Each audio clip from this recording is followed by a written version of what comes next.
Sunshine, ngayong gabi sa tanan, ay na timing kaayo, nahutdan mi og gasol, dili na mag as in, pagkahuman ang ulam nga among giluto, na timing po jud kaayo nga naluto ang amo ang sabaw.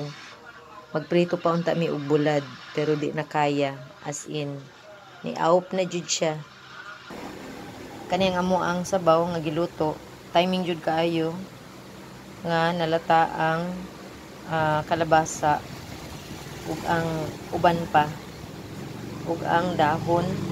So salamat sa Ginoo pod, no, grabe kaayo nya gabi naman pod, lisod na kaayo nga maglakaw ug wala na pod may sakyanan kung asay sakyanan na para magpalit og gasol sa may veterans.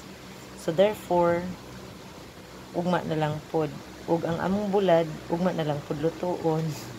Kana lang mga ka-sunshine ang flex sa giluto namo nga giluto day dili namo giluto ni Mama Day nga ulam. Mga unta ninyong tanan, bye and God bless.